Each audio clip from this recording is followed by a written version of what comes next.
I'm going to tell you what I ate on my 3-month American road trip and how you can stay healthy on yours too. Hi, my name is Marisa and welcome back to my videos. So I'm a very holistic person and I really believe in eating well and feeding your body the right nutrients that it needs. Just because you're going to America doesn't mean you can't eat healthily. Now, there is a misconception that American food is very unhealthy and it's full of additives and crap and colorings. That is true. However, it doesn't mean that there isn't healthy food being sold in America. There are plenty of people who are very healthy over there. In some ways, healthier than us because they have so much more choice and delicious prebiotic sodas and things like that we don't really have here. The truth is, and I'll be really honest with you, you need to have money to eat well, because the places that you're going to want to shop at are going to be Whole Foods. It's going to be natural grocers, which they have in California and Arizona, and also just any farmers markets, any other farm shops you find along the way. And also just places that do healthy food, like for example, acai bowl places, organic cafes. They are going to cost more money because organic products cost more. That's just the reality of it.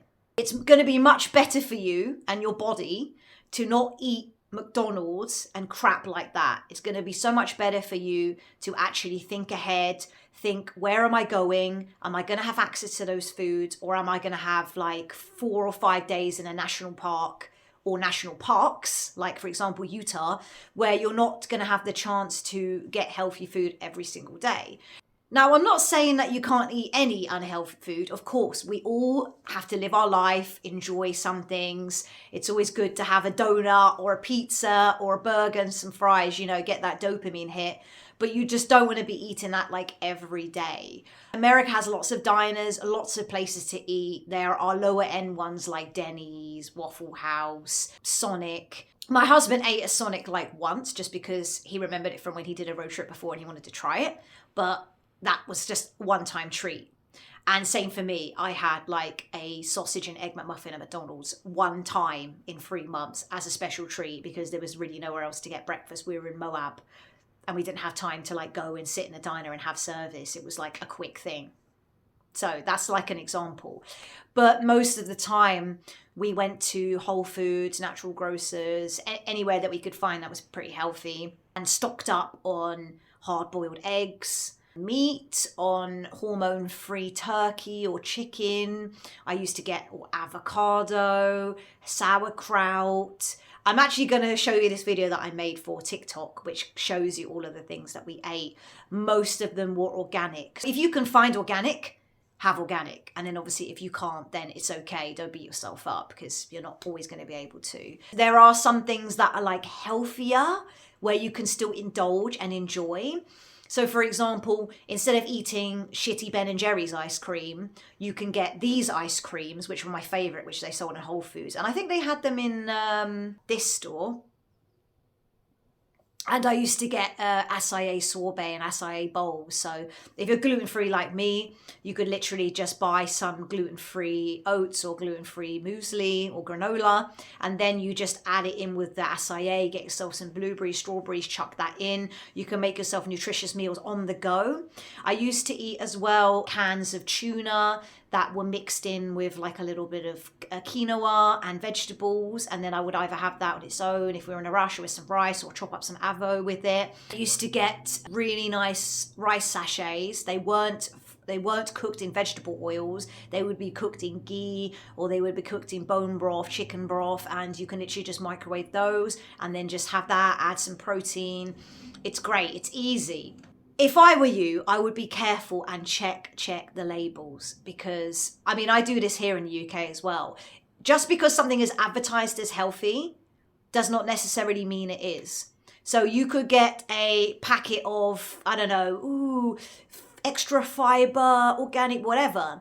But if you check the back of the packet and it says that it's being cooked in rapeseed oil or any of the canola oils, or it has MSG in it, or it has maltodextrin, which is super, super bad. If you don't know about maltodextrin, check out Dr. Berg's video on YouTube. He's a very well-respected holistic doctor, and he knows what he's talking about. Do not eat anything that has dextrin in. And there's just so many other like chemicals, nitrates, things that you should avoid.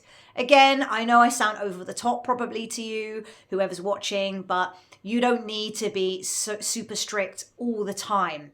But I would say let's try to be 90% of the time strict and then 10% of the time be a bit loose. Because at the end of the day, you're going to go to places that you don't really know if they're cooking in vegetable oils. They probably are. There's other places that will probably add stuff into it that you don't know. So you can only do what you can do, right? We ate really well when we were in America. We ate pretty clean most of the time. Yes, I had a hamburger and fries a couple of times in hipster burger places, not McDonald's, where the quality of the beef and all the ingredients are going to be better. They can do gluten-free buns. And I had a lot of barbecues with like delicious homemade sauces and things. That's really good in Texas. It's awesome in California. There were some things that I saw that I couldn't believe what they added into it. It was like totally unnecessary. So for example, when we were in Arkansas and it was Halloween, there was like a massive candy store that was still open at like 11 p.m. So we had a look just for shits and giggles. And we went in there and I was just kind of looking at the back of the packets. And in one chocolate bar, mint chocolate bar, no word of a lie, they had added titanium dioxide. I'm like, why are they adding a metal to a chocolate bar? In England, I have never ever seen that. In Europe, I've never seen that. It's just totally unnecessary. So many of the sweets had red, yellow, blue, like all of those real nasty colors, where in Europe, we use natural colorings to color sweets and things. If something's red, it will be beetroot. If it's green or blue, it'll be spirulina. We don't use those really harsh chemicals. If you go to somewhere like Whole Foods, you're pretty much going to be safe with most of the things that you buy. Like you can indulge in a chocolate bar there or something fresh from the bakery, and it's not going to be as nearly as bad as like say Walmart or Buc-ee's or Target. Like those things will be super dirty. Like when we went to Buc-ee's for the first time, I remember looking at just a cinnamon roll with icing on, and the list of ingredients was so long. Here's the picture, here's the label. The list of ingredients, as you can see, is so long. I was like, it's a cinnamon roll. Why are you adding so much crap to it? It doesn't make any sense.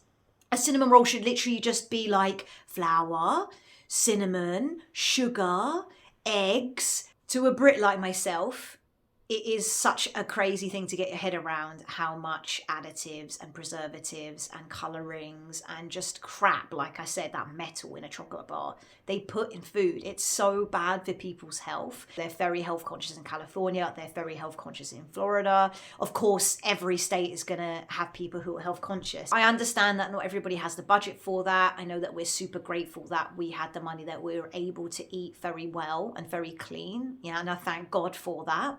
So if you're somebody who doesn't have the kind of money that you can eat and you're going to be cooking more in the RV, which we didn't like doing because I don't know if it was just our RV, but the propane was so strong and it was so cold. We couldn't really have like the doors and things open before we got to Florida to actually cook. So we just kind of didn't. A big soup from Whole Foods can actually go a long way because there's probably about 4 portions in there. So that can last you like 4 days, or check the sell by date, obviously. So if you get like a nitrate free pack of bacon, you get some cheese, you get like the really good bread, very, very high quality, like this brand, then you could just make yourself sandwiches for a few days, take your sandwiches to the park, get the pack of eggs and then take those as well, and get some olive oil crisps. There's ways that you can save money and go around it, especially if you're doing a shorter trip, then maybe you will be able to treat yourself more. People are not aware that a lot of coffee is actually quite moldy. Same with peanut butter. I don't touch that stuff. I haven't touched it for years because a very well-known holistic practitioner in my country who's worked with famous people all over the world, she told me that peanut butter is pretty much moldy everywhere. Even organic peanut butter is not good. Pretty much survived most of the time on omelettes. I felt like omelettes were quite a healthy breakfast staple. Being gluten-free, I couldn't have bread. I don't really eat bread anyway. Omelettes are great because, you know, you got the protein, you got the fat, you got the vegetables, and it does satiate you for 4 hours or so, so you're kind of good until late afternoon. So guys, I hope you found this useful. If you want to ask me any specific questions about any specific foods or restaurants or cafes, let me know.